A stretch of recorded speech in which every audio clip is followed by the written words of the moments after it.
Leituras em Provérbios, capítulo 11. A graça e a paz de Jesus Cristo. Seja muito bem-vindo a esse canal que compartilha leituras, estudos, meditações e reflexões com base nos capítulos da Bíblia. Nós estamos gravando esta série chamada Leituras em Provérbios, meditando em todos os capítulos de Provérbios para o nosso desenvolvimento no nosso relacionamento com Deus e o nosso desenvolvimento pessoal. E o texto de Provérbios, capítulo 11, ele fala basicamente a respeito de justiça e riquezas. Por que eu digo isso? Porque nós temos os versículos 1, 6, 7, 8, 10, 19, 23, 30 e 31 falando sobre justiça, o 20 também. E então nós temos aqui 3, 6, 9, 10 versículos falando sobre justiça, de um total de 31 versículos, que representa, portanto, um terço do capítulo 11 de Provérbios falando sobre justiça. E depois nós temos os versículos 4, 18, 21, 24, 25, 26, 27 e 28 falando sobre riquezas. Portanto, são 8 versículos de um total de 31 falando sobre riquezas. E os demais versículos são dispersos, falando sobre outros assuntos. Uma das formas que nós encontramos de guardar na nossa memória a palavra de Deus, principalmente no estudo de Provérbios, que é um livro cujos capítulos falam sobre muitos assuntos, é fazermos a divisão dos versículos com os temas. Isso facilita na hora de lembrarmos do assunto principal do capítulo. Então, quando alguém falar para nós o que você lembra de Provérbios capítulo 11, num estudo feito dessa forma, numa leitura que é feita com base em uma leitura prévia, uma leitura inicial, e com um papel, uma caneta, anotando os temas de cada um dos versículos, nós vamos lembrar que os temas principais de Provérbios 11 são justiça e riquezas. Justiça tem 31 versículos, 10 falam sobre justiça. De 31, 8 falam sobre riquezas. Os outros versículos falam sobre vários outros assuntos que nós vamos ver aqui. Nós temos versículos que falam sobre soberba e humildade, sobre sinceridade, sobre o uso da palavra, sobre ter conselheiros, sobre fiança, sobre bondade e a respeito da mulher, como ela deve se comportar. Esses são os temas de Provérbios 11. Então, vamos começar falando do primeiro tema, que é o tema da justiça, que é o tema que tem mais versículos falando sobre esse assunto. O versículo 1 fala: balança enganosa é abominação para o Senhor, mas o peso justo é o seu prazer. Este versículo é o primeiro e ele já começa falando a respeito da justiça. Deus, ele abomina a injustiça. É injusto que as pessoas que vendem, por exemplo, alimento ou produtos por meio de peso, que elas coloquem uma balança enganosa, uma balança que mede de maneira falseada para lograr vantagem. Nós estamos vivendo dias em que existem dúvidas a respeito do peso dos alimentos. Existem muitas coisas que se vendem por medida e que as pessoas, quando fazem a medida, percebem que falta ali uma parte da medida. Rolos de papel higiênico, por exemplo, que dizem que estão sendo vendidos com 20 metros ou com 30 metros do rolo. E às vezes algumas pessoas fazem essas pesquisas e elas abrem o rolo e ali faltam alguns centímetros. A pessoa pode pensar assim: são apenas alguns centímetros. mas nesses poucos centímetros que são furtados de vários rolos, a empresa vai ganhando um lucro considerável no volume daquele engano. Existem aquelas pessoas que vendem, eu já falei aqui sobre o alimento, a comida a peso, e muitas vezes falsificam ali a balança. Nós sabemos que existe uma forma de você zerar a balança. Você pode colocar o prato anteriormente, zerar a balança, e se o cliente não está atento, ele pode pagar mais por aquilo que ele está consumindo. Também existe balança enganosa quando a pessoa vende, por exemplo, as pessoas falam muito a respeito dos chocolates, que houve eles mantiveram o preço que estava sendo praticado anteriormente, e eles reduziram o tamanho da embalagem, a gramagem dos chocolates, das caixas que vendem bombons. Então esses são alguns exemplos que muitas vezes são balança enganosa. Balança enganosa é abominação para o Senhor. O Senhor não, ele ama a todas as pessoas, e ele nos deixou 2 mandamentos. O primeiro é amar a ele acima de todas as coisas, e o segundo é amar o próximo como a si mesmo. Ninguém gosta de ser enganado. Então, quando você engana o próximo, quando você usa uma balança enganosa, você está enganando o teu próximo.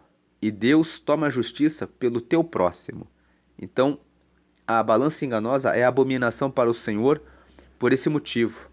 É um pecado que você comete contra uma pessoa que é a imagem e semelhança de Deus, que é amado e que é amada por Deus, assim como você também é.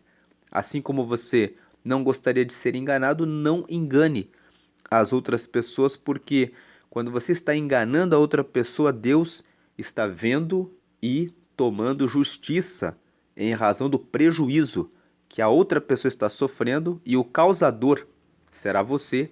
Portanto, a consequência virá sobre você, porque é sobre você que está usando a balança enganosa que a justiça de Deus vai recair. Balança enganosa é abominação para o Senhor, mas o peso justo é o seu prazer. Esse é o primeiro versículo. O capítulo 11 de Provérbios abre falando a respeito de justiça. Depois o versículo 6 fala que a justiça dos virtuosos os livrará, mas na sua perversidade serão apanhados os iníquos. O versículo 6 faz uma distinção entre os que são virtuosos e os que são iníquos, aqueles que praticam a iniquidade. Iniquidade significa pecado. Pecado significa fazer o que é errado. Fazer o que é errado é fazer aquilo que é torto, aquilo que traz prejuízos, danos para outras pessoas ou para você mesmo, para você mesma. A justiça dos virtuosos os livrará. Aqueles que agem com a justiça são virtuosos, e sempre que você age com justiça, você recebe livramento do mal. Porque quando você age com justiça, você faz a coisa certa, e sempre que você faz a coisa certa, o seu caminho é seguro. Você não deve nada a ninguém. Se você for questionado, perguntado, acusado por alguém que você fez alguma coisa errada, você tem a verdade do seu lado e você consegue, falando toda a verdade, demonstrar que você não tem nenhum débito, nenhuma dívida. Agora, aquele que é iníquo, que vai fazendo as coisas erradas, seguindo por caminhos tortuosos, em algum ponto da sua fala, ele tem que dizer: mas eu deixei de fazer aquilo que deveria ter sido feito daquela forma correta. E na sua perversidade, ou seja, na sua maldade, qual é a maldade? Qual é a perversidade? É fazer a coisa errada. É perverso, é fazer o oposto, o verso do que você deveria fazer.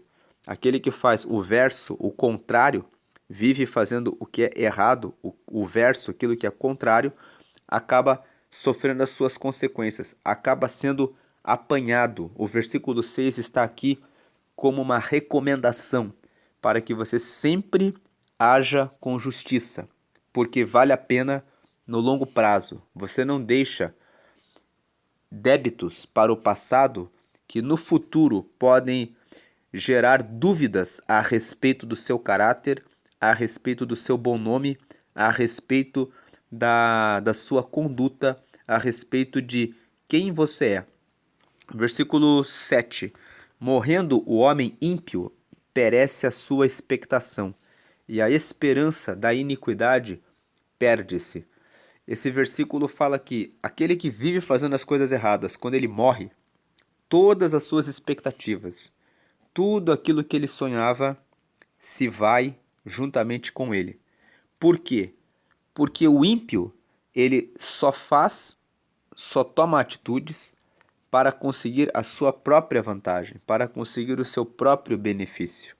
Então, quando ele morre, todos os planos, todos os projetos, todas as falsidades, trapaças, enganos que ele mantém para sustentar uma realidade e uma situação caem por terra. O plano que estava por trás daquela vantagem que estava sendo coletada vai juntamente com o ímpio quando ele morre. Então, aquilo que ele projetou que seria de uma forma perece. E a esperança daquele que faz as coisas erradas se perde quando ele morre. Qual a diferença do homem que é justo? O homem que é justo, quando ele compra uma propriedade, quando ele monta uma empresa, quando ele organiza o futuro da sua família, ele faz tudo com base nas leis que são aplicadas no caso. Ele faz tudo com transparência, com verdade, com justiça. Então, quando ele morre, aqueles projetos que ele preparou para a sua família, eles são continuados, existe continuidade, existe uma continuação que vai alcançar os seus filhos, os seus netos, porque tudo que é projetado com justiça tem fundamento. E aquilo que tem fundamento não perece, não se perde. Mas como o ímpio faz as coisas sempre inventando mentiras, criando situações, quando ele morre, não há outra pessoa para continuar aquele seu projeto. A não ser no caso do morrer o homem ímpio e ele ter um sucessor, uma pessoa que ele treinou para continuar aquele plano da trapaça, quando ele morre, o plano dele perece. Porque com ele se vai a estratégia que foi preparada para pensar o mal. O que o versículo 7 está ensinando? Que se você fizer as coisas justas, aquilo que você fizer vai permanecer, vai perpetuar o seu projeto de construção de um negócio para a sua família, quando está amparado na legislação, quando está de acordo com as regras que são aplicáveis, garante o futuro, o sonho que você projetou no seu pensamento. Com certeza, a empresa que você monta, o dinheiro que você guarda de maneira honesta, o plano de rendimentos futuros para os seus netos, para os seus filhos, vai estar lá para amparar os seus filhos e os seus netos, porque você fez as coisas conforme as regras. Mas quando você colheu riquezas por meios injustos, é possível que a sua expectação, a sua expectativa sobre o futuro, a sua esperança se perca. Pode ser que descubram que você fez as coisas de maneira desonesta, incorreta e cobrem você pelo fato de você ter colhido aquela riqueza, ter feito construído aquele projeto de forma injusta. Portanto, o versículo 7 está dizendo: haja com justiça, porque vai ter fundamento e as suas expectativas, a sua esperança para o futuro vai ser firme e ela vai acontecer da maneira como você espera, porque você plantou com correção e com justiça. O versículo 8 fala que o justo é libertado da angústia e o ímpio fica em seu lugar. O que esse versículo está dizendo é: por que o justo é libertado da angústia? O versículo 8 está dizendo: quem pratica a coisa torta, quem age com impiedade, em algum momento vai cair em uma situação de aperto, em uma situação de angústia. Quando ele for descoberto, quando ele sonegou um imposto, quando ele enganou alguém ou agiu com desonestidade, quando o ímpio faz isso, no momento em que ele for descoberto, ele vai ficar angustiado, ele vai ficar aflito, ele vai ter que procurar advogados, contadores, ele vai ter que encontrar uma forma de explicar o que ele fez de errado. Mas o justo, ele fica sempre livre de angústia, porque, como ele fez as coisas de maneira honesta e correta, ele não deve nada. Portanto, o justo é libertado da angústia. A angústia é um lugar que o justo não passa, mas o ímpio fica no lugar do justo nessas situações relativas à angústia, porque ele faz as coisas erradas. Depois o versículo 10 fala sobre justiça também. No bem dos justos exulta a cidade. Ou seja, no bem dos justos a cidade se alegra, e perecendo os ímpios há júbilo. Viver no meio de pessoas ímpias, que usam balança enganosa, que são desonestas nos contratos, que enganam o próximo para alcançar vantagem, é uma das piores coisas que existem. Você vive num ambiente com os ímpios e você tem que ficar o tempo todo atento em relação ao que você fala, em relação ao que você negocia, em relação à cobrança que fazem sobre você, porque aquela pessoa é ímpia.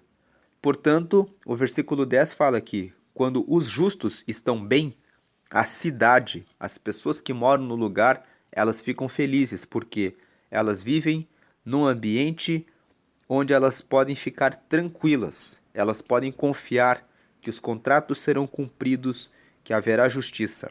E quando perecem os ímpios, há júbilo, porque quando os ímpios se vão da terra, existe o júbilo porque as pessoas sabem, agora nós estamos com mais pessoas boas, justas, corretas, menos pessoas fazendo o mal. O versículo 10 nos ensina que cuidar das pessoas da nossa família e dos nossos amigos, ensinando os nossos familiares e os nossos amigos a praticarem a justiça, é um ato importante.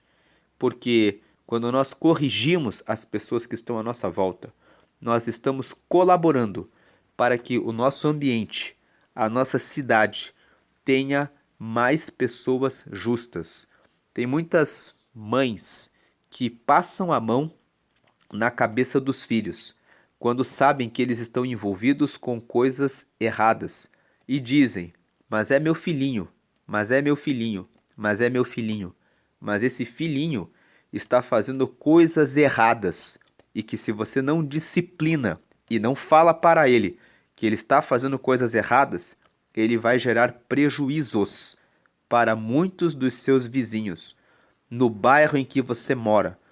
E a multiplicação desses filhinhos que fazem coisas erradas começa a contaminar a cidade com contratos falsos, com trapaças, com furtos, com roubos, com tráfico de drogas, com coisas que são erradas e que vão trazer o prejuízo para muitas famílias.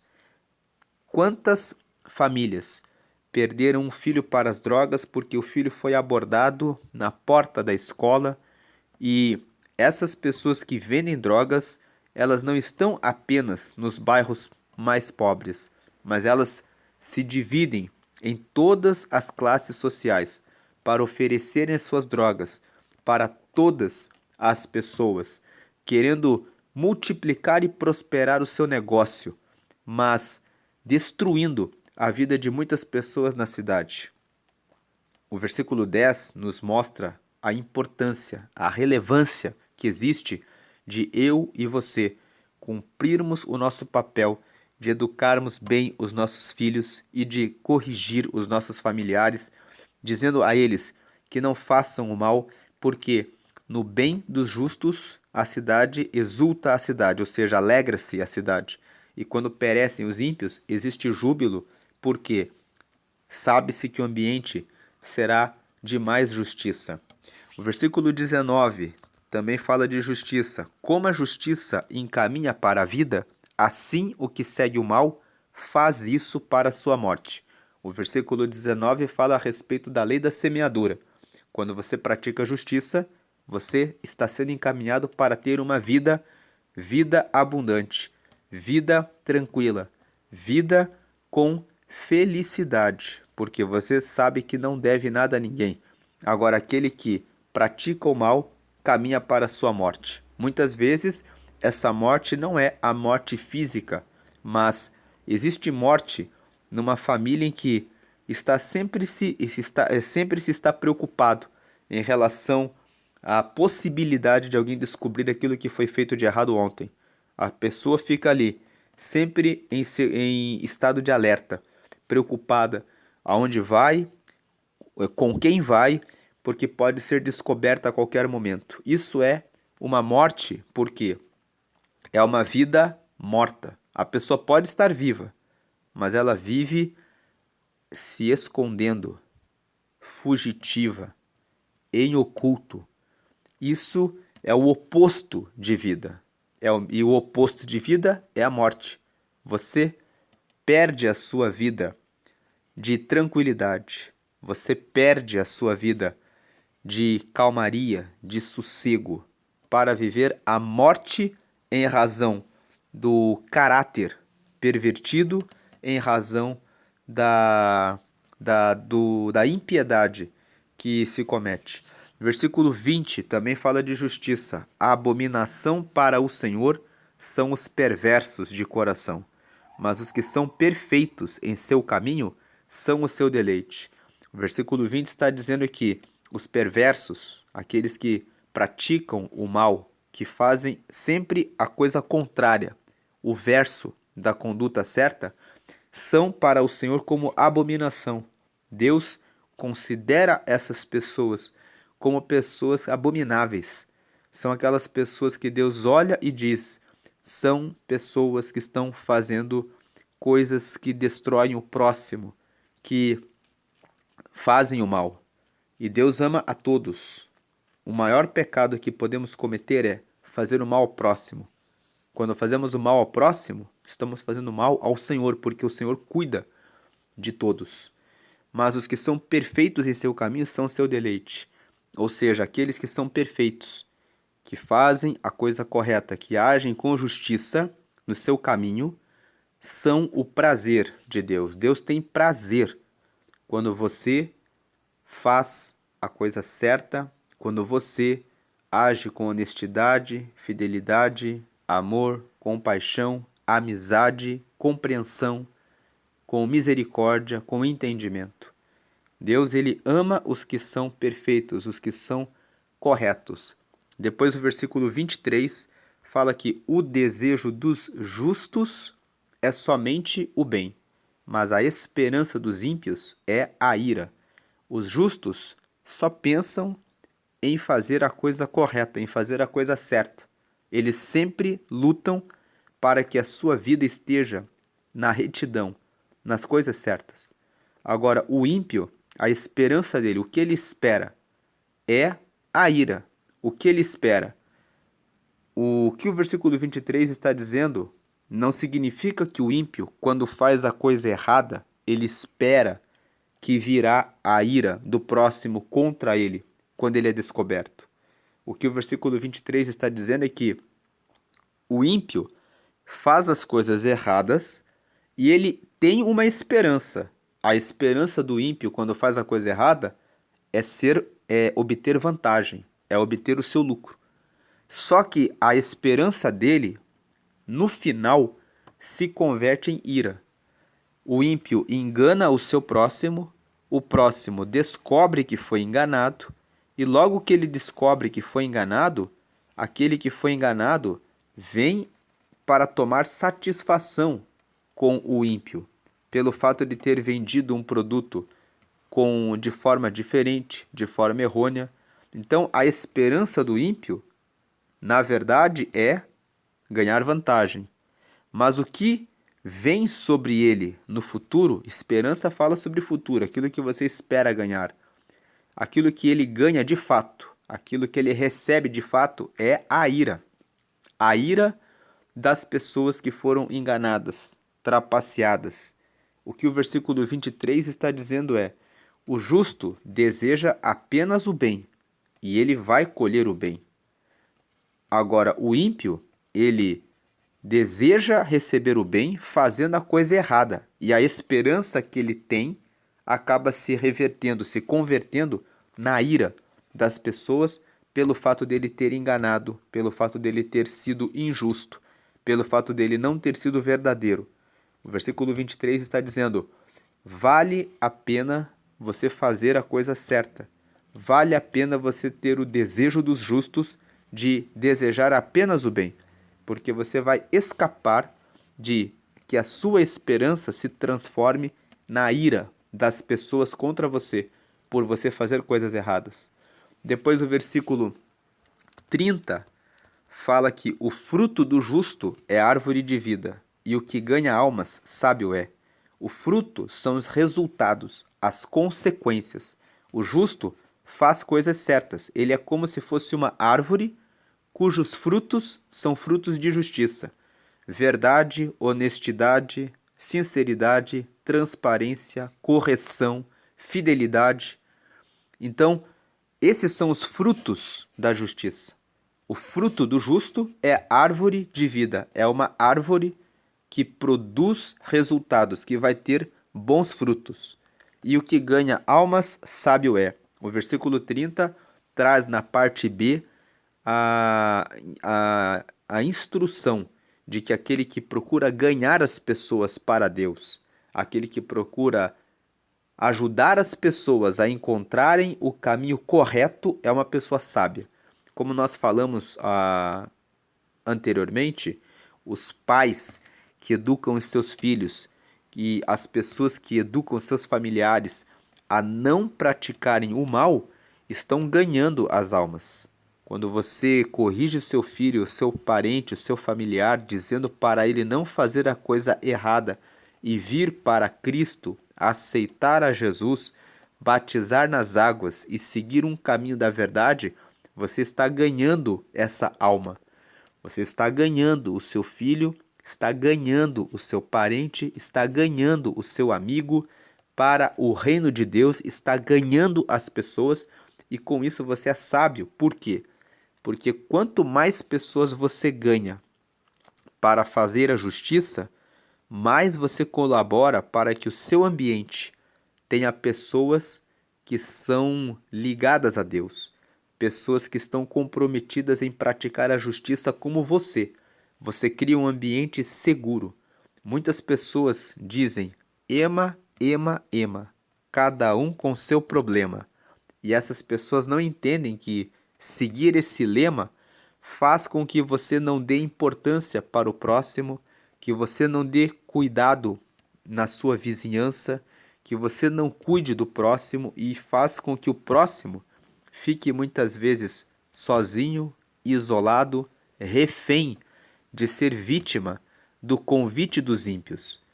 O silêncio dos bons permite que os maus cresçam e prosperem. Os maus, eles não param de fazer a sua propaganda. Eles convidam as pessoas para praticarem os seus atos de injustiça. Mas muitas vezes os justos querem apenas viver a sua vida sossegada, a sua vida tranquila, fazendo as coisas corretas, mas esquecem que uma coisa que é importante de se fazer e que é correto é tomar uma postura de combate, uma postura de batalha em relação a ganhar os filhos, os familiares, os amigos, para que você forme uma comunidade de pessoas que agem com a justiça. Preocupar-se com a justiça é algo importante que deve integrar a sua base de justiça, porque os maus colocaram na agenda e na cartilha deles incentivar outras pessoas a fazerem o mal, seduzir pessoas para que se juntem a nós para fazer as coisas erradas. Mas o justo muitas vezes não coloca como a sua meta, como alvo de vida, distribuir justiça, ensinar mais pessoas a serem justas e a fugirem do caminho do mal. Portanto, ganhar almas é algo sábio, porque quando você ganha almas, você faz com que mais pessoas estejam conectadas com a justiça e isso reverte em seu benefício. Quando você mora em um lugar onde as pessoas agem com verdade e honestidade, você fica tranquilo em relação às negociações que você faz.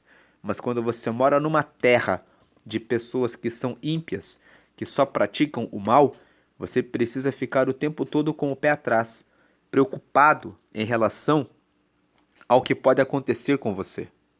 E o versículo 31 termina essa questão da justiça dizendo que eis que o justo é punido na terra, quanto mais o ímpio e o pecador. O versículo 31 está dizendo que mesmo quando o justo comete algum erro, quando ele faz alguma coisa errada, ele recebe o pagamento pelo seu erro na terra. Deus faz com que o justo receba o seu pagamento pelo seu mal aqui na terra. E a parte B fala muito mais, quanto mais o ímpio e o pecador. O versículo 31 está trazendo a certeza de que agir com a justiça vale a pena. Porque se você agir na injustiça, se você fizer as coisas erradas, até o justo, quando quando comete algum deslize, quando erra de alguma forma, ele é punido. Com certeza, aquele que vive sendo ímpio e vive pecando, e pecar significa errar o alvo, erra o alvo de fazer a coisa certa, porque o alvo nessa vida é fazer a coisa certa.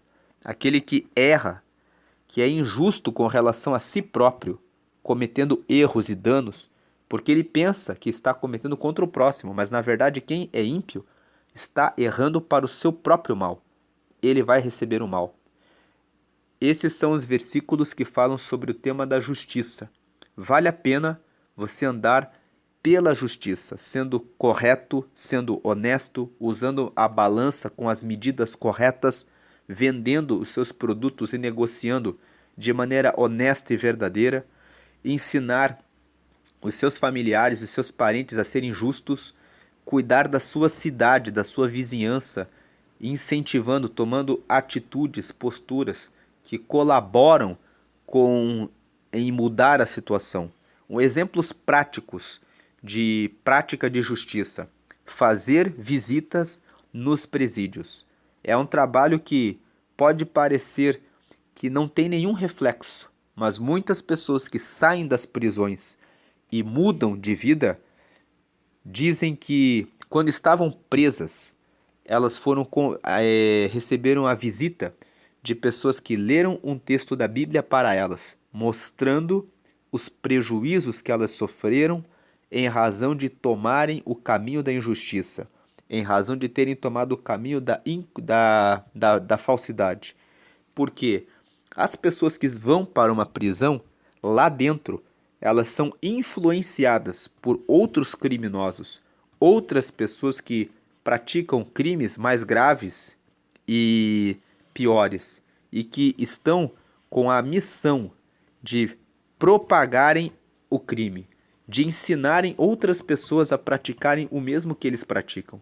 Fazer uma visita em presídios é algo que combate a força que uma boa pessoa que caiu ali dentro do sistema penitenciário porque recebeu um convite para praticar um furto ou para entregar uma droga porque estava talvez desesperada por uma situação de desemprego, que essa pessoa tenha a esperança na palavra.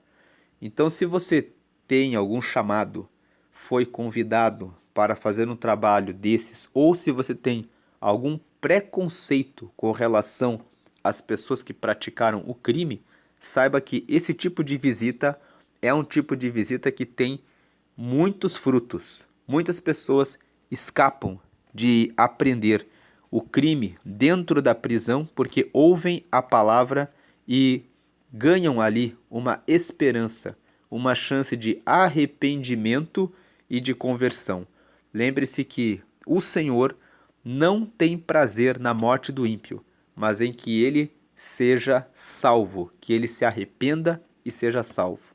O segundo tema que Provérbios 11 trata, com a maior parte dos versículos, é sobre riqueza. Nós vemos aqui o versículo 4, fala que não aproveitam as riquezas no dia da ira, mas a justiça livra da morte. O que o versículo 4 está falando, conectando com o primeiro tema, que é o tema da justiça, é que aquele que é ímpio, que colhe riquezas, sendo injusto, com balança enganosa, trapaceando, mentindo, furtando, no dia da ira, no dia em que ele está sendo julgado pela justiça, no dia em que ele está sendo cobrado pela pessoa que foi enganada, por mais que ele tenha muito dinheiro, aquele dinheiro que ele tem não serve para nada. Porque o fato dele ter enganado, trapaceado e mentido é o que vai estar sendo julgado naquele momento. Ele pode ter muito dinheiro no banco, pode ter ficado muito rico com a injustiça, mas no dia em que ele estiver sendo cobrado pelo seu comportamento errôneo, no dia da ira, todo o dinheiro do mundo não vai tirar a perturbação que ele terá das pessoas estarem dizendo: você me enganou, você me trapaceou. Não aproveita as riquezas no dia da ira. Mas aquele que age com a justiça, ele é livrado da morte. Veja que o versículo 4 fala que pode ser que a pessoa que foi enganada queira tomar satisfação com um revólver e venha dizer assim: você vai morrer hoje porque você me enganou, porque você me prejudicou de uma maneira muito grave. Então hoje é o dia da sua morte. Do que adianta você ter muito dinheiro no banco se a pessoa está ali no dia da sua ira? Pratique sempre a justiça. Veja que o versículo 4, ele começa falando sobre a riqueza, mas ele também tem, na parte B, uma ligação com o tema da justiça. Portanto, o capítulo 11 de Provérbios, a palavra principal do capítulo 11 de Provérbios é justiça. Pratique a justiça para que você receba o livramento da ira, do momento em que você vai ser cobrado pelas coisas erradas que você fez. O versículo 18 também fala sobre riquezas. Não adianta você juntar riquezas sendo injusto. Junte riquezas, mas junte riquezas sempre fazendo a coisa certa. Essa é a mensagem de Provérbios 11. O versículo 18 fala que o ímpio recebe um salário enganoso, mas para o que semeia a justiça haverá recompensa certa, galardão certo. O que o versículo 18 fala que o ímpio recebe um salário enganoso é aquele que trabalha numa empresa e você tem aquelas horas disponíveis para o seu patrão e você usa aquelas horas dentro da empresa para acessar e-mails particulares, para usar o telefone celular para conversar com outras pessoas que são fora do seu trabalho por 30, 40 minutos, quando existem coisas dentro da empresa que precisam ser realizadas e que vão aumentar a produtividade do seu empregador e vão trazer lucro para a empresa. Quando você toma o seu tempo que é dedicado dentro da empresa para fazer atividades particulares, você está recebendo o salário por todo aquele período do seu trabalho. Mas, na verdade, você usou uma parte do tempo para coisas que são externas. Você recebe o salário cheio, mas você trabalhou menos. você produziu menos em razão do tempo que você consumiu para fazer coisas particulares. Isso é impiedade. Você está sendo ímpio, está sendo desonesto, não está sendo sincero, não está sendo verdadeiro durante o seu período de trabalho, não está sendo um bom profissional. Agora, quem semeia a justiça, aquele que pratica os atos de justiça, vai receber a recompensa certa. Veja que quem desenvolve uma mentalidade de enganar o patrão, de pensar assim: vou trabalhar menos, porque esse patrão já está recebendo muito lucro. No momento em que a empresa tem necessidade de despedir alguns funcionários, aqueles funcionários que são justos, por sempre fazerem mais, por sempre serem honestos, verdadeiros, corretos, sinceros, transparentes, são os que recebem a justiça. Existe uma ação divina, um mover de Deus, de zelar para que o ímpio pague as consequências dos seus atos, como nós lemos no versículo 31. O justo, ele é punido na terra. O próprio Deus presta atenção no caminho que cada pessoa leva para aplicar a punição ao justo, quanto mais o ímpio e o pecador. O versículo 18 fala isso. Depois nós temos aqui o versículo 21, que também fala sobre riquezas. Ainda que o mal junte mão a mão, não ficará sem castigo, mas a semente dos justos escapará. Muitas vezes o mal, ele vai juntando riquezas, muitas vezes se sacrificando, engana um, engana outro, e ele vai juntando centavo por centavo, dinheiro por dinheiro, mas ainda que ele consiga se tornar uma pessoa rica, ainda que ele consiga a riqueza, ele não ficará sem castigo. Agora, a semente dos justos escapará. O justo, ele planta sementes na base da honestidade, sinceridade, verdade, transparência, correção. Essa semente escapa do dia mau. Essa semente escapa do castigo. Essa semente dos justos, ela tem fundamento firme. Ela se sustenta, ela se mantém. Depois o versículo 24 fala: alguns há que espalham, e ainda se lhes acrescenta mais, e outros que retêm mais do que é justo, mas é para a sua perda. O versículo 24 fala que aqueles que procuram ampliar os seus negócios, muitas vezes tomando empréstimos, pensando em gerar empregos, em gerar renda, em ampliar o bem da sociedade, eles estão sempre espalhando sementes.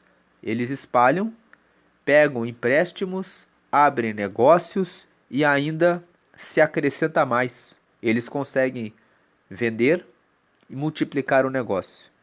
E os outros que retêm mais do que é justo é para sua perda. Aqueles que ficam com medo de pegar um empréstimo, montar um negócio. Claro que esse tomar empréstimo e esse começar um negócio tem que ser feito com estudo, para que você saiba quais são as projeções daquilo que você vai fazer. Você tem que saber o que está fazendo. Não estamos falando aqui de pegar financiamento bancário, começar um negócio sem nenhum estudo. Quem faz isso está sendo tolo. Com certeza vai tomar prejuízos. Mas estamos falando de ter a responsabilidade de estudar negócios, desenvolver habilidades, pegar pequeno financiamento para começar o negócio, testar, crescer e aprender. Aquele que espalha ainda se acrescenta mais. Sempre que você estiver com uma mentalidade de vou aprender, vou expandir, vou crescer, vai ser acrescentado mais sobre você. Mas aquele que pensa, vou ter que estudar demais para fazer esse negócio, está retendo o movimento na sua vida, está prendendo a própria vida, está retendo mais do que é justo, é para a sua perda. Você que fala, vou ter que aprender novas habilidades, vou ter que sair da minha zona de conforto, vou ter que, vou reter aqui o meu tempo de descanso, não vou gastar tanta energia, é melhor eu ficar onde eu estou mesmo, eu não preciso crescer nem prosperar. Quando você age assim, você está retendo a sua própria vida de prosperar. Você está colocando paredes, obstáculos para o seu próprio crescimento. Você não está sendo justo com a sociedade, porque nós nascemos para romper. Deus não colocou você aqui na terra para ficar retendo habilidade, conhecimento, treinamento, crescimento. Deus, assim como uma árvore, nasce, é plantada na terra, e o destino da árvore é crescer e dar frutos, assim também essa é a missão de cada pessoa. Ser plantada na terra para gerar resultados. Mas a grande maioria das pessoas vai para o caixão sem ter cumprido o seu propósito. Por quê? Prefere viver uma vida de comodidade. Prefere não superar a zona de conforto. Prefere viver uma vida em que trabalha, come, bebe, fica com a sua família e, estando bem, eu e a minha família, está tudo bem. Mas é necessário ampliar a visão e entender que todos fazem parte da mesma família. Todos são imagem e semelhança de Deus e o propósito de Deus é que todos prosperem. Imagine se algumas árvores dissessem assim: nós não queremos crescer, não queremos ganhar estatura, não queremos produzir as maçãs, nem as uvas, nem as bananas, nem nada para o que nascemos para produzir. E imagine que você tivesse uma terra em que algumas bananeiras prosperam e outras ficam secas e não dão nenhum resultado. O que você faria? Certamente que você tiraria aquelas bananeiras que não estão produzindo, adubaria mais a terra, jogaria fora a semente, aquela árvore e colocaria uma outra no lugar. É também o que acontece com aqueles que retêm o mover de Deus, retêm o mover da prosperidade na sua vida. Elas retêm mais do que é justo e é para sua perda. Você perde sucesso, perde possibilidade de fazer melhores coisas, de ter experiências diferentes, de viver uma vida mais abundante. Você perde e vai perdendo em razão da sua omissão, por você não querer espalhar, multiplicar, espalhe habilidades, cresça, vá por visitar as outras cidades, conheça outros países, na medida dos recursos financeiros que você tem. Se você disser, eu não tenho recurso financeiro nenhum, você pode ir a pé para a cidade vizinha, dar uma volta na cidade vizinha. Muitas vezes, você ir para o bairro vizinho já mostra muitas coisas que você não tem no seu bairro, que você não conhece. Conheça pelo menos os bairros todos da sua cidade. Se a sua cidade é pequena, você pode conhecer 2, 3, 4 cidades vizinhas para você conversar com outras pessoas. Aquele que espalha acrescenta mais. Você vai acrescentar conhecimento, novas visões a respeito da vida. Conversar com outras pessoas abre a sua visão, a sua compreensão, o seu entendimento a respeito da vida. E quando você retém mais do que é justo, prefere ficar parado e na sua zona de conforto, você está retendo o seu crescimento. Isso é para a sua perda. Versículo 24, ainda falando sobre riquezas. O versículo 25, a alma generosa engordará, e o que regar também será regado. Tem uma outra versão que diz assim, a alma generosa prosperará, e o que atende também será atendido. O que o versículo 25 ensina é que quando você tem bondade, quando você é generoso em relação ao que você tem recebido, quando você compartilha aquilo que você recebe com outras pessoas, você instala na sua volta um ambiente de que as pessoas que você beneficiou, que você ajudou, com quem você foi generoso, elas têm, isso é do ser humano, um sentimento de que precisam agradecer a você. O fato de você ser bondoso com o próximo instala na sua volta um ambiente em que as pessoas também querem te retribuir. Elas também querem ser generosas com você. Então você é generoso com as pessoas e as pessoas também vão querer devolver, retribuir essa generosidade. E isso vai trazer um ambiente de prosperidade, de crescimento. Porque você ajuda uma pessoa hoje, quando a pessoa vê que você está fazendo alguma coisa errada, ela vai tocar em você e dizer: ei, você pode fazer assim que é melhor, porque você foi bondoso com ela. E você vai receber informações que vão ajudar você a multiplicar, a crescer, a prosperar em razão da sua generosidade, da sua bondade. E o que regar também será regado. É justamente isso. Você rega na árvore das outras pessoas e as pessoas também vão querer regar sobre você. Você atende às outras pessoas. E quando você precisar, você também vai ser atendido. Versículo 25. Claro que tem algumas pessoas que são ingratas. Tem aquelas pessoas que desrespeitam as pessoas que são bondosas. Se você ajudou uma pessoa e você viu que aquela pessoa agiu com desrespeito em relação a você, que ela quis prejudicar você, então você pode afastar-se dessa pessoa.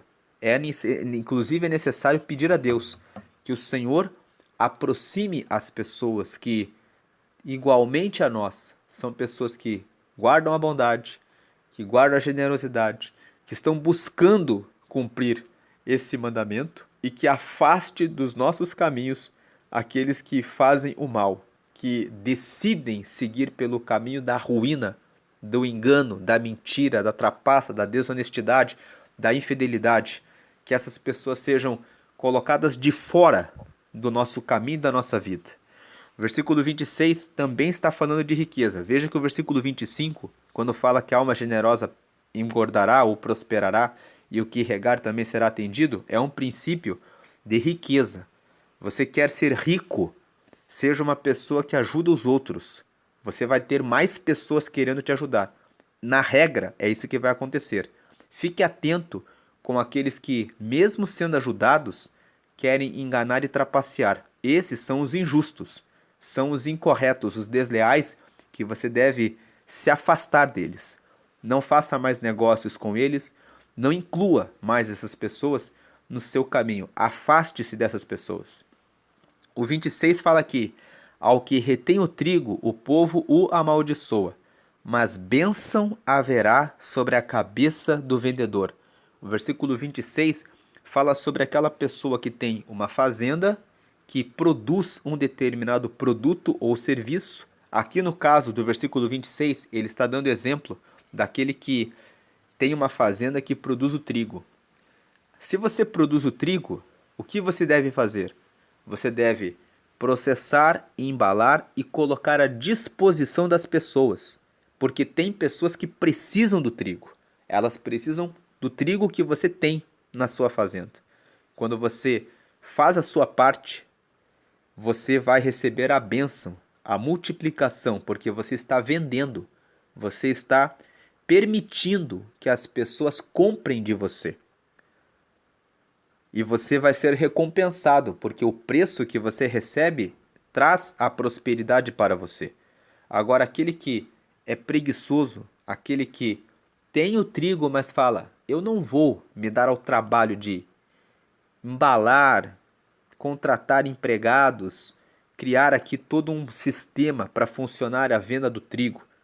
Quem quiser que pegue, você sabe que tem vizinhos que estão precisando do trigo. O povo à sua volta vai olhar para você e vai amaldiçoar você. Vai dizer: é um maldito, uma pessoa que pratica o mal, uma pessoa que pode ajudar as pessoas aqui à volta, as pessoas da região, gerando emprego, gerando riqueza, gerando oferta de produtos, mas que está deixando de fazer a sua parte. Em outras palavras, aquele que não quer colher a riqueza porque quer ficar de braços cruzados, sendo um preguiçoso que não quer cuidar da vida do próximo, não quer assumir responsabilidades, é uma pessoa que contribui para a destruição do ambiente em que ele vive. Como nós dissemos anteriormente, aquela ditado do ema, ema, ema, cada um com seus problemas, traz prejuízos para as pessoas à sua volta. Então, você precisa ver o que você tem, o que você produz, como você pode ajudar. E isso que você tem, que você produz e que você pode ajudar, tem que ser algo que você tem que ser diligente, fazer e atender as pessoas à sua volta, porque isso volta para você, traz impacto, mudança na sociedade. 27. O que busca cedo o bem, busca favor, mas ao que procura o mal, este lhe sobrevirá. O versículo 27 também fala de riqueza. Por quê? Aquele que busca a riqueza, ele busca logo cedo. Ele acorda cedo, antes de ordenar a sua vida, ele cria projetos, pensando como eu posso ser útil para a sociedade à minha volta, o que eu posso oferecer. A pessoa ela toma iniciativa, ela já se ocupa logo cedo, ou seja, antes de tudo, ela está preocupada em pensar como fazer para que eu seja útil, para que eu atenda as pessoas, para que eu atenda a sociedade. O que busca cedo o bem, busca a favor. Quem busca cedo, quem busca antes de qualquer coisa praticar o bem, está buscando o favor, está buscando receber o favor, significa que está buscando receber o bem para si mesmo. Está buscando fazer a diferença na vida das pessoas à sua volta. O favor aqui inclui o bem do lugar em que ele mora, o ambiente em que ele vive. Ele está buscando que todo lugar seja favorecido. Favor aqui fala de favorecer. Favorecer fala de trazer o bem, de trazer coisas boas para o lugar, de trazer as coisas boas para si mesmo, porque as pessoas precisam buscar o seu próprio bem. Imagine que uma pessoa deseja o seu próprio mal.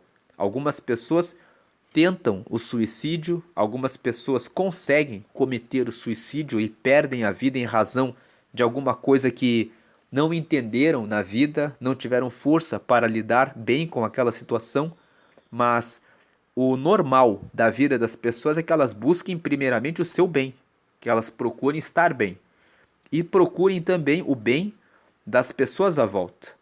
As pessoas vão buscar se eu posso ser favorecido em relação a uma compra, se eu posso ter um desconto, eu quero receber o favor.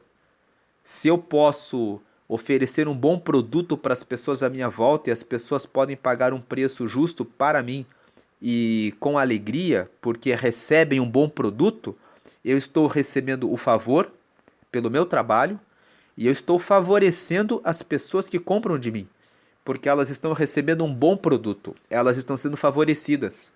Então, o que busca ser do bem, busca o favor. Seja rápido, busque o bem, tanto no que você faz para que os seus clientes sejam bem atendidos e sejam realizados, alegres, felizes, contentes com aquilo que você oferece, como também busque o seu favor, que você vai receber uma boa recompensa, um bom pagamento, clientes satisfeitos. Isso é o favor. O que busca cedo o bem, busca favor.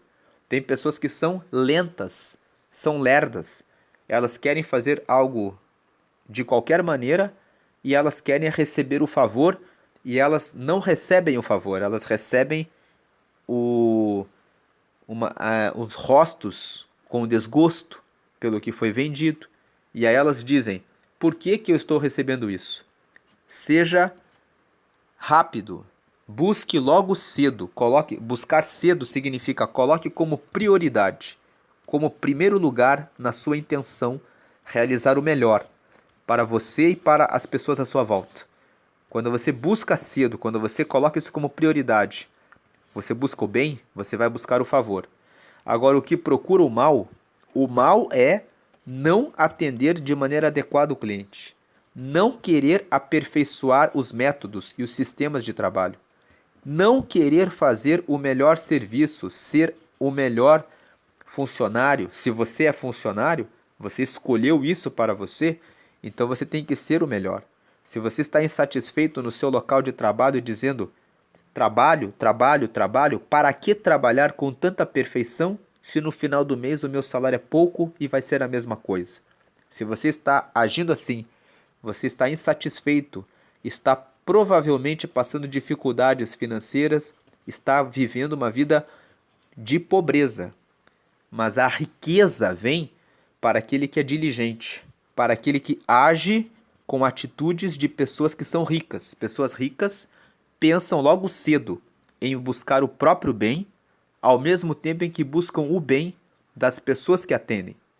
É por isso que o seu patrão, aquele que está na riqueza, ensina você que você deve oferecer o melhor atendimento para o cliente, porque ele, na visão dele, de pessoa próspera e rica, está pensando: eu tenho que oferecer os melhores produtos e as pessoas que trabalham para mim têm que prestar o melhor atendimento para que o meu cliente receba o favor, o ser favorecido, de ser bem tratado, bem cuidado, para que ele saia feliz dessa loja. Ele busca o favor dele, o favor do cliente. E você que está ali cumprindo esse papel de funcionário dessa empresa, tem esse compromisso. Mas você pode ampliar a sua visão e estudar como seu patrão faz todo o processo de venda para que você também tenha o seu próprio negócio, tenha a sua própria árvore frutífera produzindo seus frutos. Mas tenha essa visão de você querer ser excelente e atender bem as pessoas que você vende ou oferece o seu produto. E o versículo 28 fala que aquele que confia nas suas riquezas cairá, mas os justos reverdecerão como a rama. O versículo 28 nos fala que a riqueza pela riqueza não tem sentido. As pessoas não trabalham para serem ricas. Elas trabalham com um coração reto e um coração verdadeiro e ser correto, ser justo, ser honesto, ser fiel e leal nos contratos, ser transparente. Isso é a riqueza. A riqueza está em você prestar um bom serviço e em você buscar o seu crescimento e desenvolvimento pessoal. O dinheiro em si, a moeda, a quantidade do volume do dinheiro que está ali na conta bancária, a riqueza por si só, ela não tem valor. O que tem valor, na verdade, é você ser honesto, verdadeiro, transparente, correto, porque isso é riqueza. Vai fazer as pessoas lembrarem de você como uma pessoa que é digna, ou como uma pessoa que é uma pessoa de respeito, como uma pessoa em quem você pode confiar. Isso, no dia da dificuldade, vale muito mais do que qualquer dinheiro que você possa ter. Do que adianta ter 1 milhão, 2 milhões, 1 bilhão de reais na conta se você não tem bom nome? Isso não é riqueza, é apenas dinheiro. Aquele que confia no seu dinheiro, nas suas riquezas, nas suas propriedades, imóveis e carros, vai cair. Mas agora o justo, ele é aquele que age com honestidade, verdade, sinceridade, transparência, correção, verdade, que respeita a balança, não é uma balança enganosa, ele vai se multiplicar como a rama. Assim como a rama se multiplica na terra, ele se multiplicará. Ele estará em vários lugares. Ele será recebido por várias pessoas e irá para vários lugares. Por quê? Porque é a justiça que é a maior riqueza. Veja que esse versículo 28 está relacionando o tema da justiça com riqueza. Mais uma vez, está falando sobre justiça. Aí depois desses versículos que nós lemos, que falam sobre justiça e sobre riquezas, que são os dois temas principais de Provérbios 11, nós temos aqui outros assuntos, que são, primeiro assunto, a soberba. Versículo 2. Vindo a soberba, virá também a afronta, mas com os humildes está a sabedoria.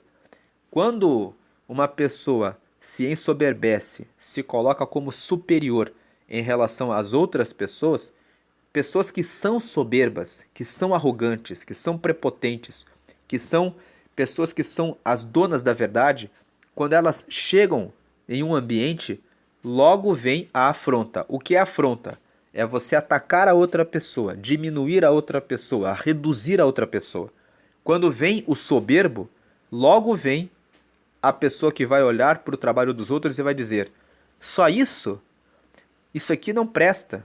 Isso daqui não vale nada. Eu posso fazer melhor. O soberbo é aquele que, quando ele chega no ambiente, logo as pessoas que estão em volta dele vão começar a ser diminuídas, ridicularizadas, reduzidas. Então, o versículo 2 está ensinando que se você está na sua casa, no seu ambiente de trabalho, na sua faculdade, onde você estiver, se você prestou atenção que chegou uma pessoa soberba, saiba que logo ela vai diminuir alguém, ela vai fazer alguma piada que ridiculariza alguém. Isso é afronta. O versículo 2 está aqui como conselho. Preste atenção nos seus ambientes. Quando você encontra uma pessoa que é soberba, saia de perto dela, porque ela não é uma pessoa com quem você deve andar, porque ela vai afrontar as outras. Se ela não afrontar você, ela vai afrontar outras pessoas. E não é bom que você afronte ninguém, porque todas as pessoas são imagem e semelhança de Deus. Deus abomina pessoas que desrespeitam o seu próximo. É por isso que Deus odeia a balança enganosa. Quando você engana o teu próximo, Deus toma justiça pelo próximo. Assim também, quando você é soberbo e diminui, ridiculariza o próximo, você está desrespeitando a imagem e semelhança de Deus. Nunca imagine que você é superior porque você tem mais dinheiro, porque você tem mais estatura, ou porque você tem beleza, aparência física, ou porque você tem força física, ou porque você corre de maneira mais rápida que as outras pessoas, ou porque tem uma capacidade de leitura, de memorização, ou de qualquer outro tipo de dom, talento ou vantagem. Nunca considere que você é superior às outras pessoas, porque com certeza tem coisas que as outras pessoas conseguem fazer e que você não consegue. Então, a questão da soberba, não afronte os outros, mas com os humildes está a sabedoria. O humilde é aquele que conversa com todos, é aquele que vê todos por igual, é aquele que reconhece a imagem e semelhança de Deus no seu próximo. Essa é a sabedoria. A sabedoria é o respeito ao próximo, a consideração com o próximo. E o versículo 12 também fala desse assunto.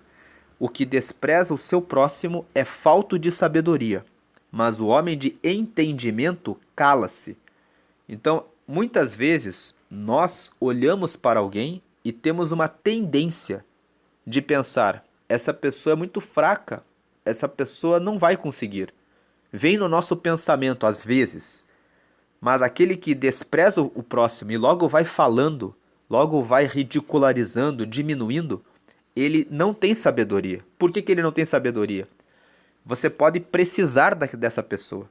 Quantas pessoas que são tolas, elas estão em um ambiente e de repente elas começam a ver a fraqueza do próximo e começam a dizer: mas você é tão fraco, esse trabalho está tão mal feito, você poderia ter escrito assim, assim, você poderia ter feito isso dessa forma que seria melhor. E aí, no dia seguinte, aquela pessoa tem uma habilidade, uma destreza numa coisa que essa pessoa que desprezou ela precisa. Como que ela vai chegar para essa pessoa e dizer: eu não consigo fazer isso, eu preciso da sua ajuda? Percebe que quando você despreza o próximo, amanhã, quando você precisa dele, você não vai ter como chegar nessa pessoa?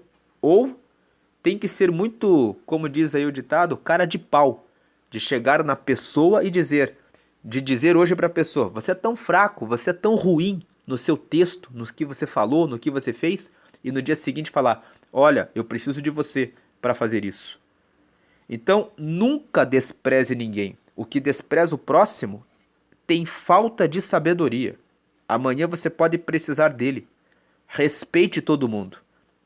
Agora, o homem de entendimento, cala-se. Às vezes você notou que a pessoa é fraca naquele aspecto. E realmente ela é fraca. Mas preste atenção, homem de entendimento. Todos nós somos fortes em muitas coisas e fracos em muitas coisas. Todos nós estamos aqui para aprender coisas e ensinar coisas. Vamos ensinar o que sabemos e vamos aprender o que precisamos aprender. Você não precisa diminuir ninguém em relação àquilo que você é bom. Se coloque numa postura de ensinar o outro, de ajudar o outro. E quando você perceber a falha e a fraqueza de alguém, cale a boca. Fique quieto. Se você for abrir a boca, abra a boca para dizer: posso te ajudar, vamos fazer isso, vou fazer com você, para que você podemos fazer assim. E a pessoa vai agradecer a você, porque você está com uma postura de quem está ajudando. Esse é o homem de entendimento. Agora, o homem de entendimento, quando ele vê que a pessoa não quer ajuda, está fazendo errado, poderia fazer melhor, mas não quer ajuda, ele se cala. Ele não vai dizer: você é um tolo, você poderia fazer isso de maneira melhor, você não está enxergando, você não está percebendo, não está vendo que pode ser melhor. O homem de entendimento, ele se cala. Ele não fala o que é desnecessário. Portanto, não seja soberbo para humilhar, ridicularizar e diminuir o próximo. Seja um homem de entendimento, uma pessoa de entendimento. Se for para abrir a boca, que abra a boca para ajudar. Ou então, se a pessoa não quer ajuda, ou você não tem tempo para ajudá-la naquele momento, cale-se. Por quê? Quando você despreza o próximo, esse próximo é alguém de quem você pode precisar amanhã. Porque ele tem, com certeza, talentos que você não tem e habilidades que você não tem. Todos precisam uns dos outros. Essa é a soberba e a questão da humildade. Depois nós temos a questão da sinceridade, o versículo 3. A sinceridade dos sinceros os encaminhará, mas a perversidade dos desleais os destruirá. Sinceridade significa ser transparente. Sinceridade é a qualidade de ser sem cera. A cera é usada nos vasos para ocultar as trincas do vaso. Significa que ela oculta um dano, uma trinca que está ali por baixo. Aqueles que são sinceros não ficam escondendo coisas erradas. Eles são transparentes. Aqueles que são transparentes e são verdadeiros, a sinceridade dos sinceros os encaminhará, porque eles sempre vão avançar. Não deixam nada, nenhuma pendência para trás. Mas a perversidade dos desleais os destruirá. Aquele que é desleal, que engana, que mente, que trapaceia, fica com pendências no seu caminho. E essas pendências fazem com que o seu caminho seja frágil. E cedo ou tarde, você acaba sendo destruído. Cedo ou tarde, as pessoas descobrem as coisas erradas que você foi deixando no caminho e elas não vão confiar em você. Quando você precisar de confiança, da ajuda de alguém, você não terá em razão da perversidade e da deslealdade. Haja com sinceridade. Versículo 5. A justiça do sincero endireitará o seu caminho, mas o ímpio, pela sua impiedade, cairá. Então, quando você é justo, ou seja, a correção do sincero, de fazer as coisas de forma transparente, verdadeira, endireitará o seu caminho. Esse versículo 5 nos ensina que, mesmo que você tenha feito coisas erradas no passado, se você, a partir de agora, tomar uma decisão de dizer: eu vou começar a fazer as coisas com sinceridade, eu vou começar a praticar a justiça, no decorrer do tempo, o caminho vai sendo endireitado. As coisas erradas vão ficando mais distantes a cada tempo, mais e mais ficam no passado. E você vai encontrando um novo caminho.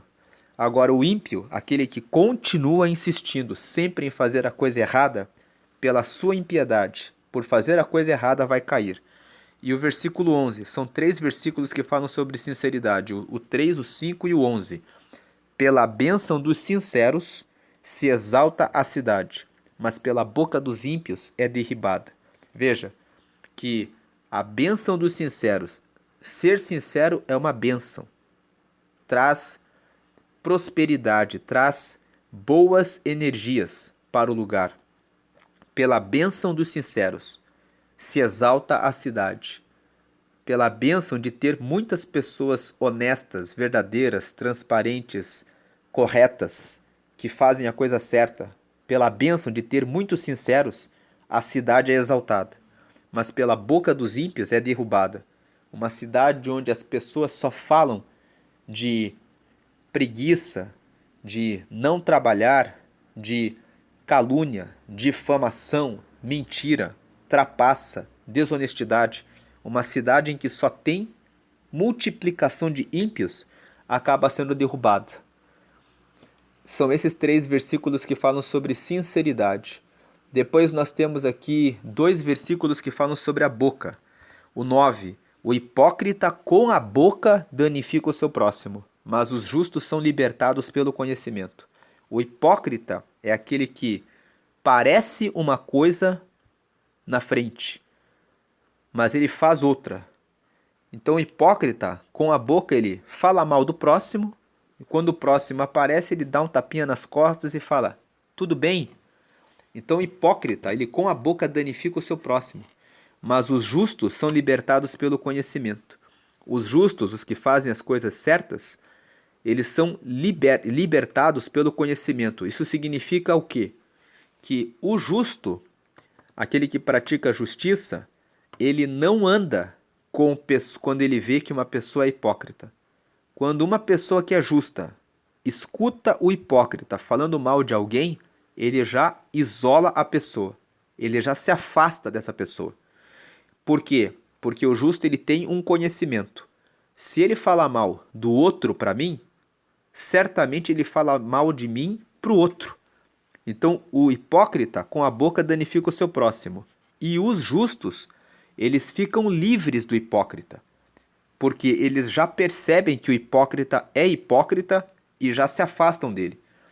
Por terem o conhecimento de que aquilo que uma pessoa faz na minha frente é o que ela é o que ela faz, que pelo fruto você conhece a árvore, você recebe o livramento.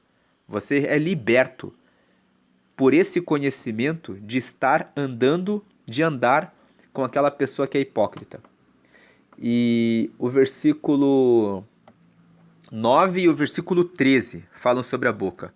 O que anda praguejando descobre o segredo, mas o fiel de espírito encobre o negócio. Quando você percebe que uma pessoa vive praguejando a vida, ó vida, ó azar, que dia chuvoso, que dia e calor, que dia de sol. Ah, como é ruim agora a estrada. Pessoas que vivem praguejando são pessoas que mostram que não têm autodomínio, elas não têm autocontrole, elas não têm domínio próprio, elas são pessoas que elas estão em uma situação de desequilíbrio.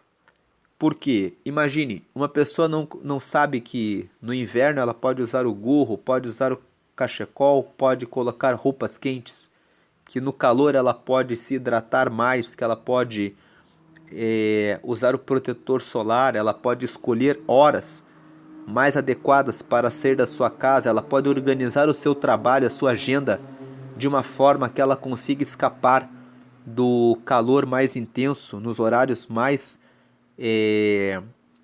fortes do sol. Uma pessoa que não tem esse entendimento que ela pode administrar a sua vida e ter uma situação confortável, mas fica praguejando, uma pessoa que reclama dos pais, dos irmãos, ah, porque o meu pai fez isso, a minha mãe fez isso, não consegue parar, pensar, como é que eu posso fazer para melhorar o meu relacionamento? Ah, o meu marido falou isso, ele sempre fala isso, a minha esposa sempre fala isso, o meu filho sempre fala isso. Então a pessoa está praguejando, ela é uma pessoa que não tem controle em relação à sua vida. Então, se você contar um segredo para essa pessoa, ela vai descobrir o seu segredo. Quem anda praguejando descobre o segredo. Ela não tem nem controle da própria vida. Quanto mais de guardar um segredo que você está confiando nela. Agora, o fiel de espírito encobre o negócio. O fiel de espírito é aquele que tem fidelidade no seu espírito. O seu espírito, ele é um espírito que, fiel, tem também uma relação com fé. Aquele que é fiel de espírito é aquele que está administrando bem o seu espírito, as suas emoções. As suas emoções estão administradas. Se você conta um segredo para essas pessoas que são fiéis, que se guardam, elas vão conseguir guardar o segredo. Elas vão ter conselho para dar, vão ter sabedoria para ensinar, e elas também conseguem ouvir e guardar aquilo que você compartilhou com elas. O que o versículo 13 está ensinando sobre o uso da língua, sobre o uso da boca é: preste atenção em como você tem usado a sua língua, como você tem usado a sua boca. Você vive praguejando? Então é hora de você pensar em resolver os problemas. E se você vive praguejando, você não tem condições de guardar o segredo. Seja uma pessoa que pense sobre isso. Pense a respeito disso. Depois nós temos aqui o versículo 14, que fala sobre conselheiros. Fala sobre conselhos. Não havendo sábia direção, o povo cai, mas na multidão de conselheiros há segurança. Então, conselheiros é um outro tema de Provérbios 11. Mas veja, a soberba e a humildade tem só 2 versículos, o 2 e o 12. A sinceridade são 3 versículos, o 3, o 5 e o 11. E sobre a boca, os versículos 9 e 13. Agora, sobre os conselheiros, tem só esse versículo. Só o versículo 14 que fala sobre isso. Não havendo sábia direção, o povo cai. Mas na multidão de conselheiros há segurança. Então, nós precisamos de direção em tudo na vida. Ter bons políticos, bons gestores na administração ajuda o povo a ter bons serviços públicos. Ter boas pessoas na liderança, pessoas que têm sabedoria, traz prosperidade. Por isso que ele fala que sem a direção sábia, o povo cai. Mas onde está a segurança? Na multidão de conselheiros. Então, tomar conselhos, quando você não sabe resolver um problema, é muito importante. Os conselheiros exercem um papel fundamental em relação a garantir a segurança. Você tem mais segurança para fazer aquilo que você quer fazer. Quer dar um passo na vida? Quer casar com uma pessoa? Você conhece pessoas que conhecem bem essa pessoa que você está namorando? Você conhece pessoas que têm bons casamentos? O que as pessoas que têm bons casamentos podem dizer a você?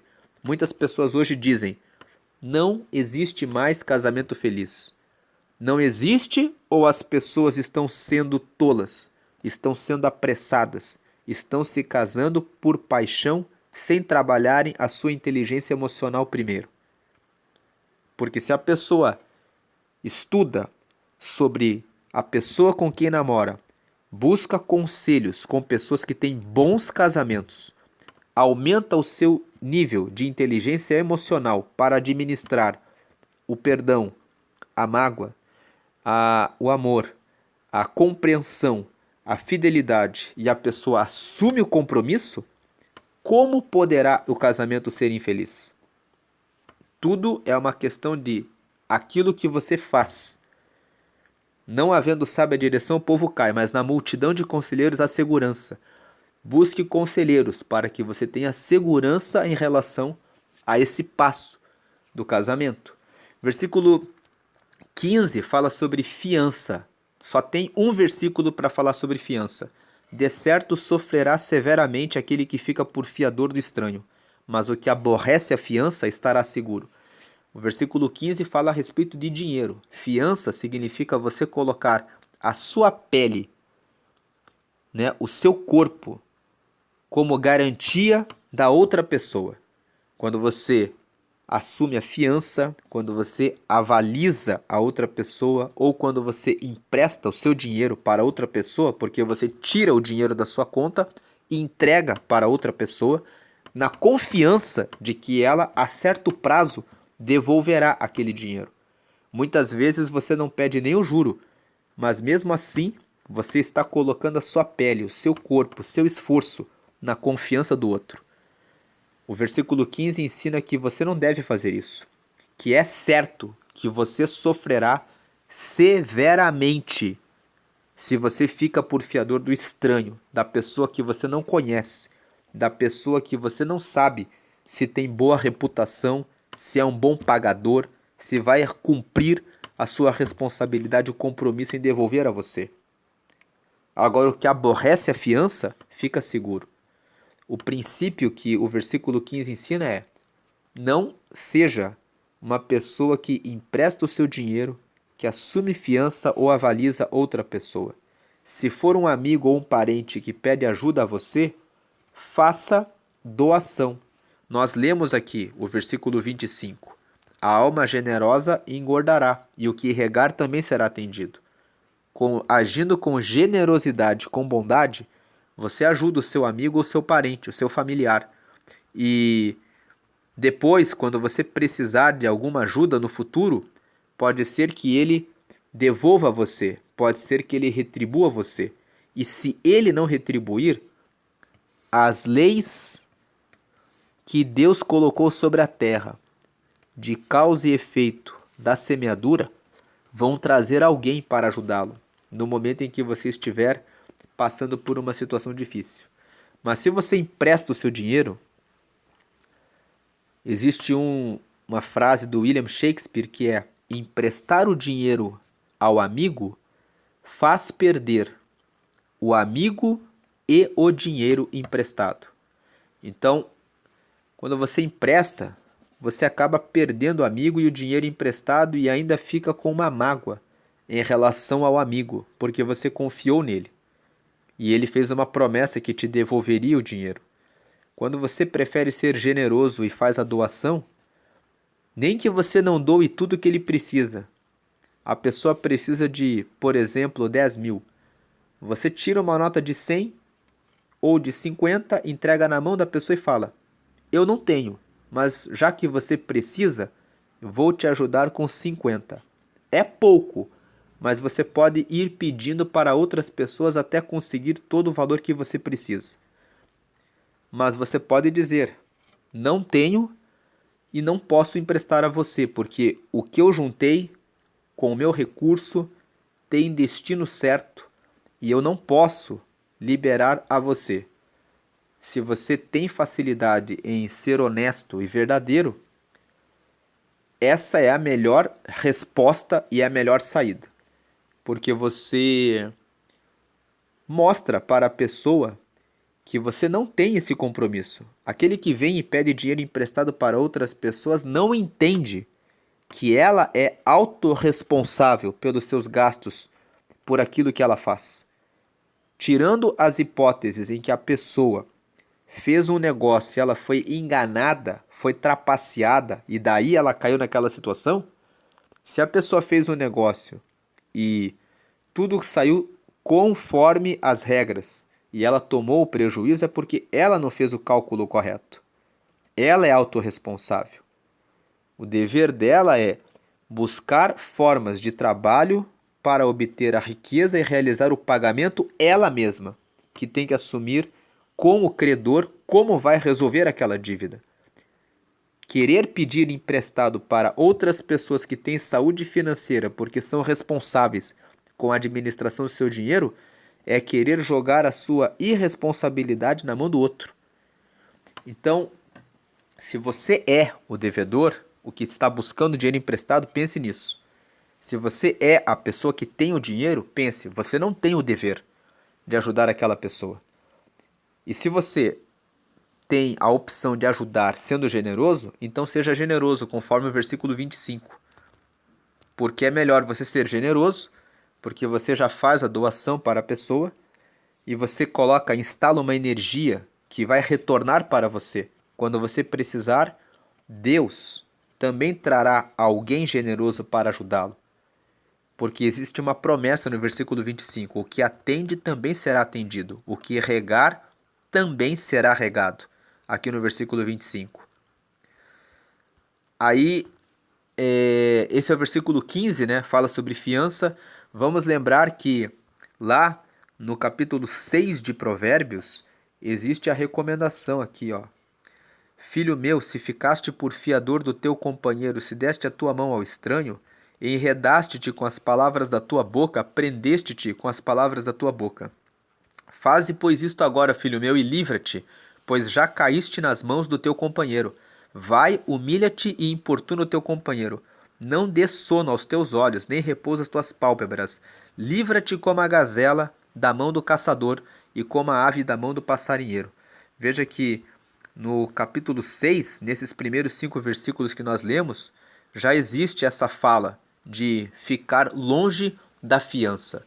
Depois nós temos aqui 2 versículos que falam a respeito da mulher.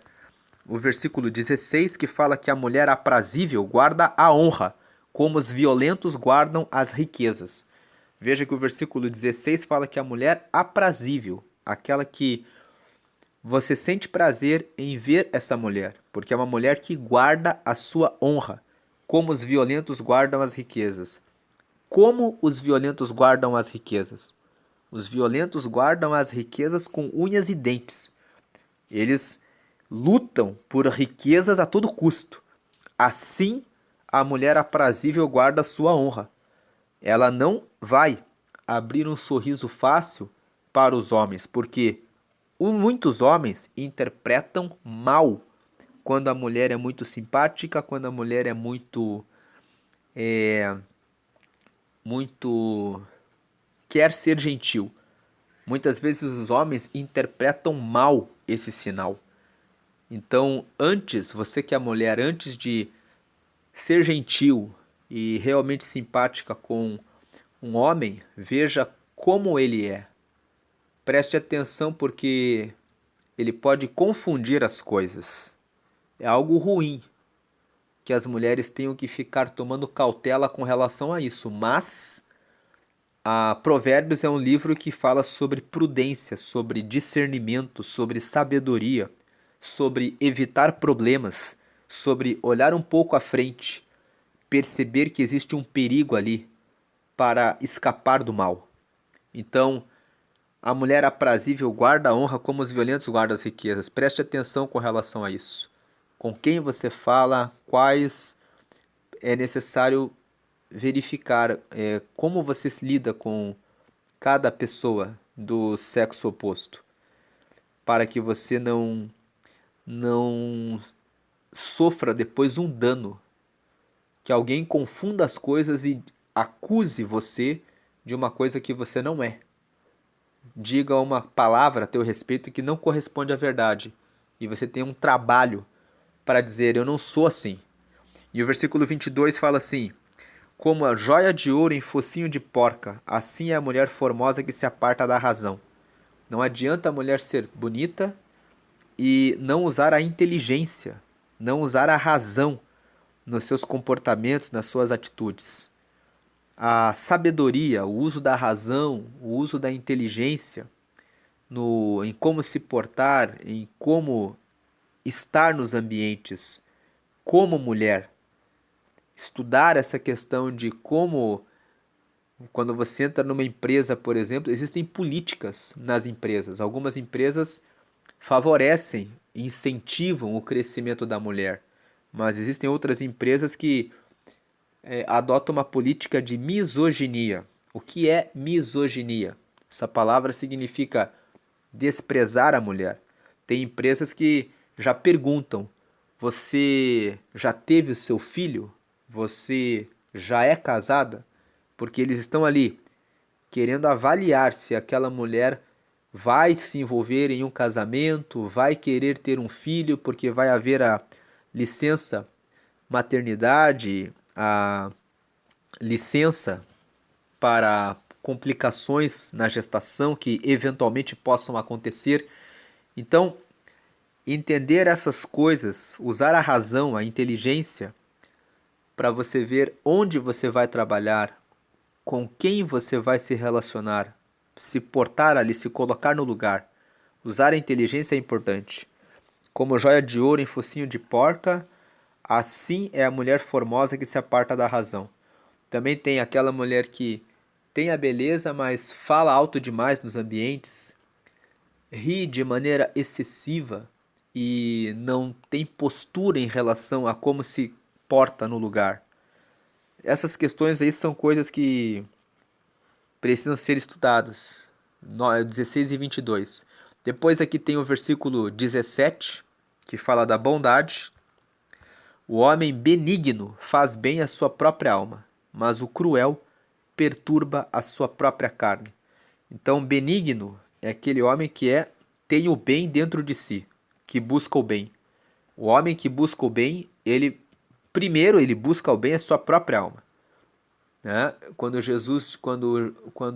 o segundo mandamento fala assim, ama o teu próximo como a ti mesmo, se você é cruel com você mesmo e você é mal em relação a você mesmo, a como você cuida de você mesmo, a ponto de ser cruel, de perturbar a sua própria carne, então você também vai ser cruel com o outro, vai ser mal com o próximo.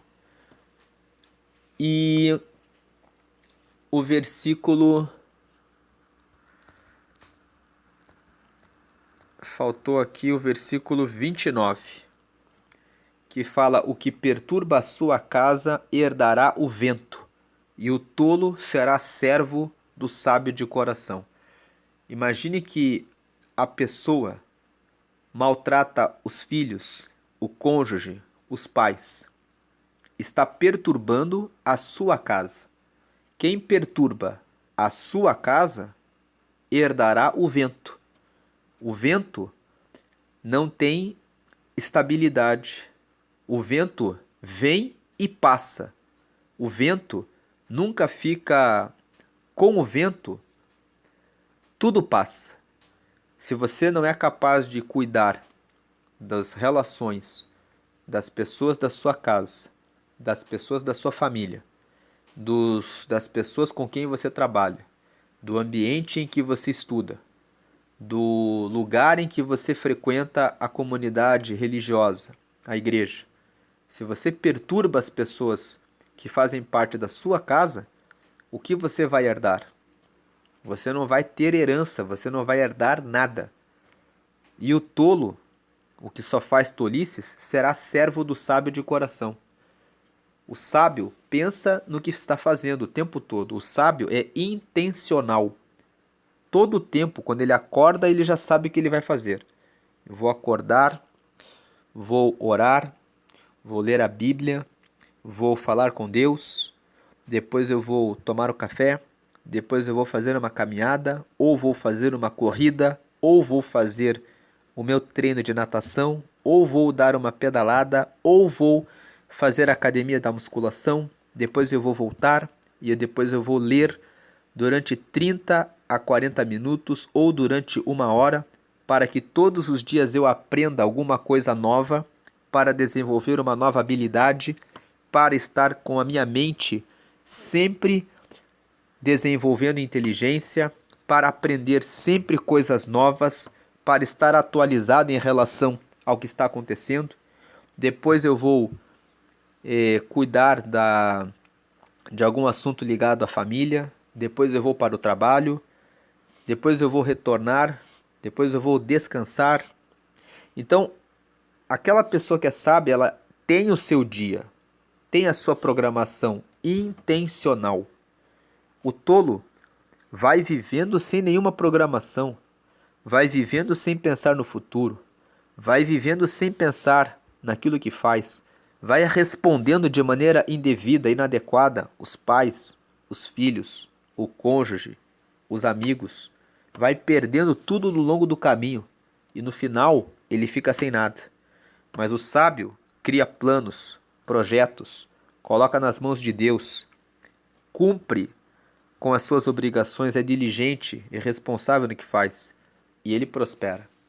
É o único versículo que fala sobre isso. Se você perturbar a sua casa, tome cuidado com a sua casa. Cuide dos seus ambientes. Seja uma pessoa agradável. Seja uma pessoa que procura ter conhecimento, sabedoria nos lugares em que você vai, para que as pessoas tenham uma boa lembrança a seu respeito, para que as pessoas vejam que você faz a diferença.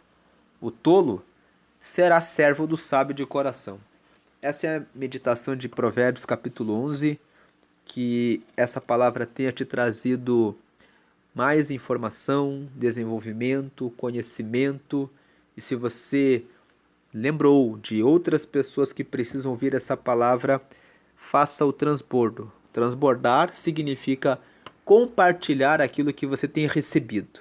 Quando nós transbordamos, nós estamos recebendo de maneira abundante e contribuindo para que outras pessoas também aprendam, cresçam e prosperem. Como nós vimos aqui em Provérbios 11, quando nós cuidamos dos nossos ambientes, nós estamos fazendo com que a nossa cidade exulte, que a nossa cidade tenha alegria.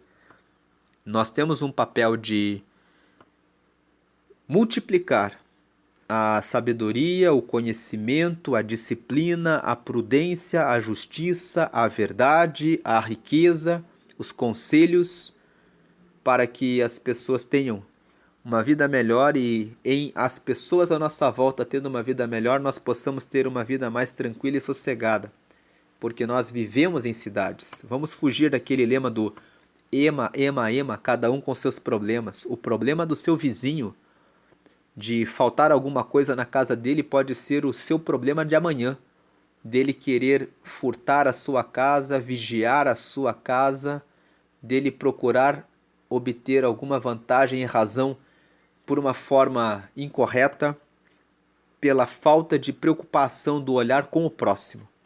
Deus abençoe a todos, fiquem na paz de Jesus, amém.